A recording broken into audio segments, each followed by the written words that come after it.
Independent होना बहुत ज़रूरी है। एंड आप एक कदम बढ़ाएँगे तो आपकी तरफ बहुत सारे कदम बढ़ेंगे। और जो आप करना चाहते हैं वो बिंदास कीजिए।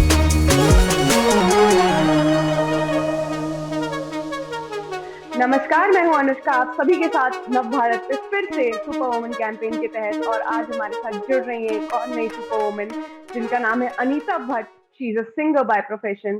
तो नमस्कार अनीता, बहुत बहुत शुक्रिया हमारे साथ जुड़ने के लिए। मैं चाहूंगी दर्शकों को आप एक छोटा सा इंट्रो दें। नमस्ते, हाय एवरीवन, मैं हूँ Anita Bhatt, singer, professional singer हूँ, मुंबई में रहती हूँ और बस एक स्ट्रॉन्ग वुमन हूँ। जी। तो अनीता, मैं जानना चाहूंगी और हमारे दर्शक भी जानना चाहेंगे कि ये सफर आपका सिंगिंग का कैसे शुरू हुआ। आपने वो लाइन तो सुनी होगी कि सफर खूबसूरत है मंजिल से भी। तो मेरा जी। सफर काफी खूबसूरत रहा है और चल भी रहा है। एक्चुअली मैं हर एक मोमेंट बहुत अच्छे से जी रही हूँ। कुछ खट्टे मीठे मोमेंट सारे हैं जो मैं जी रही हूँ, और सफर वाकई में बहुत खूबसूरत है। मंजिल तो अभी भी, मंजिल की एक्चुअली अभी भी तलाश है, बट सफर बहुत खूबसूरत है मेरा।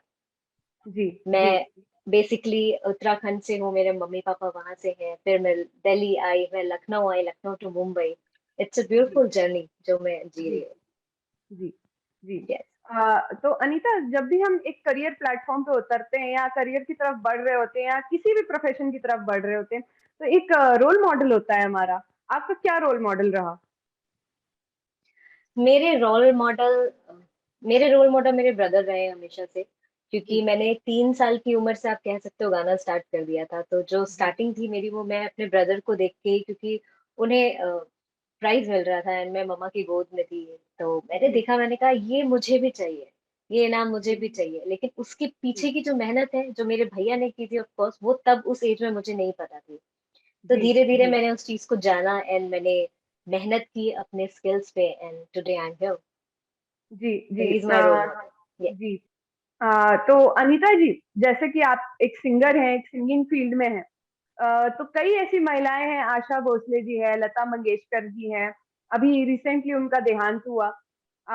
तो ऐसी कौन सी महिलाएं हैं जिनके गाने आपको सुन के, या महिलाएं भी, पुरुष भी हो सकते हैं, ऐसी कौन सी मेलोडी है जो आपको सुन के लगता है कि एक दिन मैं भी ऐसी मेलोडी में गाना चाहूंगी या इसको रिक्रिएट करना चाहूंगी? सच बताऊं तो बचपन से सिर्फ लता जी को ही सुना है, जी। और आज तक भी लता जी के ही सॉन्ग सुनती हूँ। और जब भी मौका मिलता है किसी इवेंट में, तो मैं गाने से पीछे नहीं हटती हूँ, बिकॉज ओल्ड इज गोल्ड। और लता जी ऑफ कोर्स साक्षात सरस्वती माँ का उनको दर्जा दिया, तो ऐसे ही नहीं दिया। तो बचपन से उनको ही सुनते हुए आई हूँ, और उन्हीं की तरह मेरा हमेशा से था कि मैं उनकी तरह ही बनूं हर एक चीज में, क्योंकि इतनी रिस्पेक्ट और इतना सुरीला गाना। आजकल तो इतने टेक्निकल चीजें आ गई हैं संगीत जी। में भी, लेकिन जी। उस जमाने में इतना सुरीला गाना।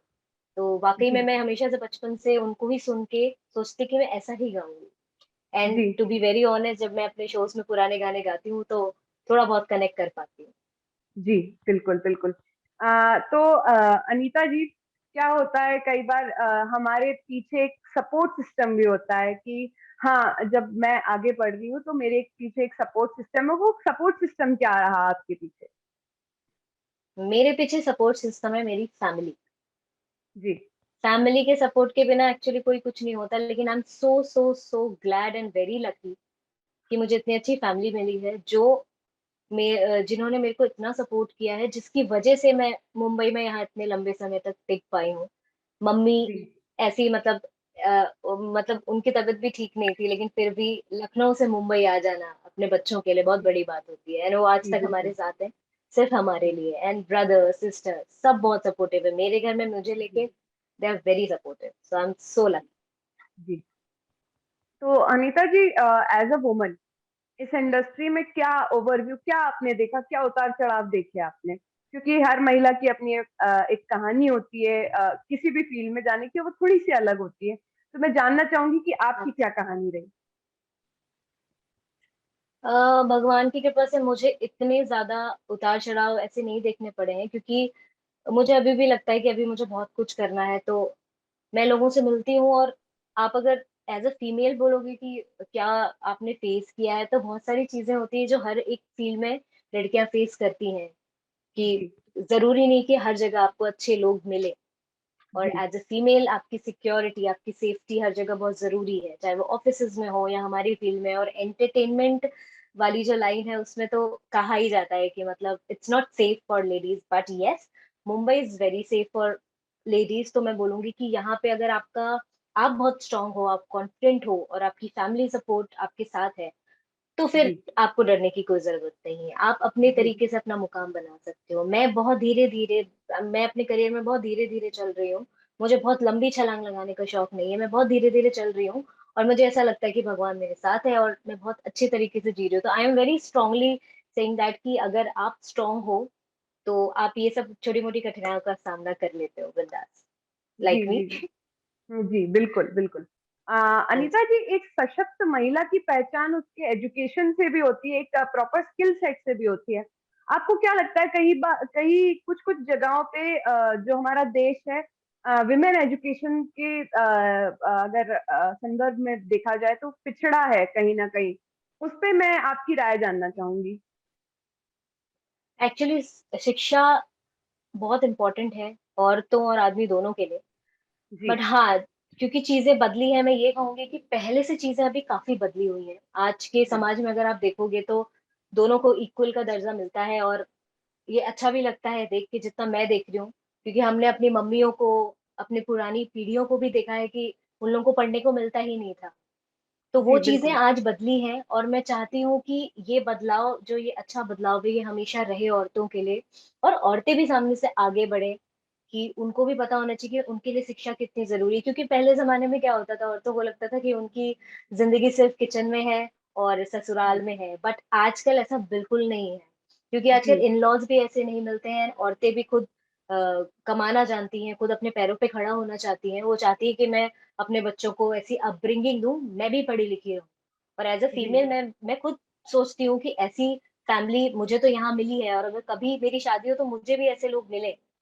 तो जी, आजकल के हिसाब से जो शिक्षा का स्तर चल रहा है वो काफी अच्छा, मुझे लग रहा है कि काफी अच्छा चल रहा है, कि जी, आजकल के लोग बहुत ज्यादा सपोर्टिव है। जी, जी। अ, अनीता जी, कहीं न कहीं शिक्षा में विकास हो रहा है, विमेन एजुकेशन में विकास हो रहा है। पर कहीं न कहीं औरतें एक और दिक्कत से पिछड़ जाती हैं, वो है उनकी गायनिक प्रॉब्लम्स, जो उनकी फिज़िकल हेल्थ जो प्रॉब्लम्स होती हैं। उसमें कहीं न कहीं, क्योंकि सैनिटरी नैपकिन्स की अप्रोचेबिलिटी नहीं है रूरल एरियाज़ में। कई बार अर्बन एरियाज़ में भी सैनिटरी नैपकिन को अच्छा नहीं देखा जाता, under low like it's like कि सैनिटरी नैपकिन लेने जा रहे हैं तो इट्स समथिंग शेमफुल। तो उस पे आपका क्या हम्म। कहना है? क्या आप महिलाओं को संदेश देना चाहेंगी उस पे? मैं तो यही कहूंगी कि अपनी सेफ्टी का ख्याल हमें खुद ही रखना है। और थोड़ी सी बस क्या है ना, शिक्षा ही आ जाती है बीच में, कि शिक्षा अगर आप लेंगे तो आपकी सोच बदलेगी। और आपकी सोच बिल्कुल, बदलेगी तो आप ये सब देख पाओगे कि ये बहुत नॉर्मल है, ये होना बहुत नॉर्मल है, ये आपकी शरीर का एक पार्ट है। बिकॉज मैं भी पीसीओडी की पेशेंट रही हूँ। So even I have a very tough time, जब आप बहुत अजीब से फ्रेज से गुजरते हो, तो मैं वो सारी चीजें समझती हूँ। तो इसीलिए मैं भी खुल के बोलती हूँ। पहले क्या होता था, हमारी अपब्रिंगिंग भी इस हिसाब से हुई है कि हम बोलने में शर्माते थे कि जी, पीरियड्स है या हमें ये दिक्कत है। अब अपने माँ बाप से बोलने में तक शर्माते हैं। बट मुझे लगता है मुंबई आने के बाद मेरी सोच में बहुत परिवर्तन हुए हैं। और यहाँ पे आके जी, मैं ऐसा सेल्फ इंडिपेंडेंट हुई हूँ कि मेरी सोच बिल्कुल बदल गई है, कि आपका खुले विचार रखना बहुत जरूरी है। आज की डेट में मैं अपनी मम्मी से भी शेयर करती हूँ, मैं अपने डैडी के साथ भी ये सब बातें करती हूँ। तो मैं औरतों को यही बोलना चाहूंगी, क्योंकि इस टॉपिक पे हमारे लिए मूवी भी बन चुकी है, लेकिन वो मूवी उन्हीं लोगों ने देखी जो थिएटर जा सकते थे। क्योंकि गांव की औरतें तो चाहे थिएटर भी नहीं जाती है, तो उनको उसके बारे में भी नहीं पता कि कितना इम्पोर्टेंट है अपनी सेहत का ध्यान रखना। वो एक औरत के लिए बहुत इंपॉर्टेंट है, एंड औरत ही नहीं समझती है इस चीज को। तो it's very painful of course, क्योंकि उनका इतना दिमाग ही नहीं खुला है कि वो इस बात को समझे कि ये बहुत नॉर्मल सी चीज है, जी, डेली दिनचर्या जैसे चलती है उसमें से ये एक छोटा सा पार्ट है ये हमारा। जी, सो मैं, अगर मेरे मैसेज के थ्रू अगर कुछ लोग सुनते हैं इस बात को, तो मैं यही कहूंगी कि खुल के अपनी बात रखिए, बिंदास रहिए। आप औरत हैं, उस पर प्राउड कीजिए, बी स्ट्रांग। जी। तो अनीता जी, जैसे कि आपने पीसीओडी की परेशानी के बारे में बताया, काफ़ी ऐसी लड़कियाँ हैं, महिलाएँ हैं, जो पीसीओडी से भी परेशान रहती हैं, उसके दौरान अगर प्रेगनेंसी भी उनको अगर हो जाए, तो एक प्रॉपर न्यूट्रिशन नहीं मिल पाता है। तो अगर आपको ऐसा कोई पद दे दिया जाए जिसमें आप महिला सशक्तिकरण के लिए काम कर सकती हैं, उनके न्यूट्रिशन के लिए काम कर सकती हैं, तो आप क्या बदलाव लाना चाहेंगी? सबसे पहले जो मैंने अपने अंदर बदलाव किया था वो था कि yoga. Yoga is very important. योग हमारे जीवन के लिए बहुत इंपॉर्टेंट है। तो मैं सबसे पहले तो कहूंगी कि हर एक इंसान, औरत ही नहीं, हर एक इंसान अपने पूरे दिनचर्या में से 1 आवर 45 मिनट्स अपनी सेहत के लिए निकाले, योगा करे। क्योंकि एक्चुअली योगा से ही होता है मोस्टली। मेरा तो योगा से ही होगा वाला फंडा है कि योगा से ही होगा। क्योंकि मैंने बिलीव किया आयुर्वेद पे, योगा पे, तो मेरी सारी चीजें अपने आप सॉल्व हो गई हैं। तो मैं सबको यही सजेस्ट करूंगी कि अपने दिनचर्या में, क्योंकि आपकी सेहत है तो सब कुछ है। आप फिट हो तो सब कुछ है। फिटनेस का मतलब ये नहीं है कि आपको जिम जाना है। आप खाओ। पुराने जमाने में हमारे पेरेंट्स भी गाँव में इतना उनका रूटीन था कि वो खाते थे, अच्छे से खाते थे, लेकिन उतनी ही मेहनत भी करते थे। चाहे वो गाँव का मतलब खेतों का काम हो या किसी भी चीज का काम हो। आजकल के जमाने में यंगस्टर सिर्फ जंक खाते हैं। दे डोंट डू बहुत सारी आउटडोर एक्सरसाइज, जिसकी वजह से पुट ऑन होती है चीजें, बहुत सारी चीजें अपने आप बिगड़ जाती है ऐसे। जी। एंड पीसीओडी भी उसमें से एक है कि व्हेन यू पुट ऑन, आपका जब वेट बढ़ता है तो सारी चीजें तभी स्टार्ट होती है। मेरे साथ भी ऐसा ही हुआ एट द यंग एज। मतलब एंटरटेनमेंट लाइफ देखना, स्ट्रेस होना, तो सारी चीजें एकदम हो गई है। जब मुझे रियलाइज हुआ कि नहीं, my health is very important. अगर हेल्थ है तभी मैं काम भी कर पाऊंगी अच्छे से। आई जी। Need meditation. तो मेडिटेशन और योगा इज द बेस्ट। तो मैं सबको यही सजेस्ट करूंगी कि आप अपने लाइफ में थोड़ा टाइम निकालिए। काम होता रहेगा, पहले अपने सेहत पे ध्यान दीजिए एंड योगा कीजिए।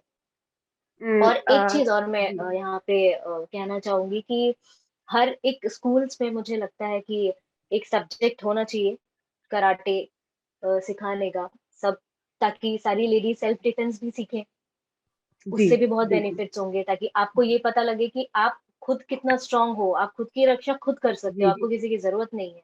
क्योंकि जी। आज के भी जमाने में जितना भी हो जाए, जितने भी हम बहुत ज्यादा बड़े हो जाए, लेकिन माँ बाप को एक चिंता हमेशा खाती है फीमेल को लेके कि बच्चा टाइम पे घर आ जाए, लड़की टाइम पे घर जी। आ जाए।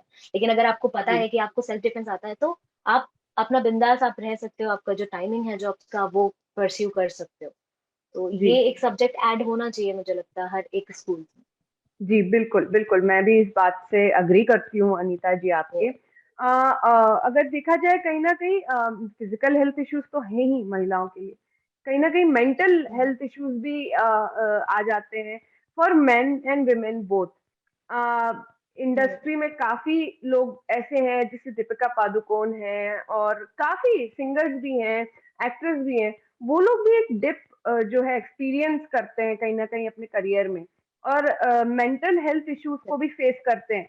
तो ऐसे जो लोग हैं, जो महिलाएँ हैं, जो पुरुष भी हैं, जो ट्राई कर रहे हैं इस इंडस्ट्री में आने के लिए अपना थिक एंड थिन बिल्कुल रन कर रहे हैं, डू और डाई एक उनका मोटिवेशन है कि करना है, नहीं तो मरना है। तो उन लोगों के लिए क्या आप संदेश देना चाहेंगी? क्या क्या चीज़ को ध्यान में रखते हुए चलें ताकि मेंटल हेल्थ भी डिस्टर्ब ना हो और करियर भी बन जाए? सबसे पहली चीज जो आती है कि किसी को देखा देखी हमें आगे बढ़ने की नहीं सोचनी चाहिए।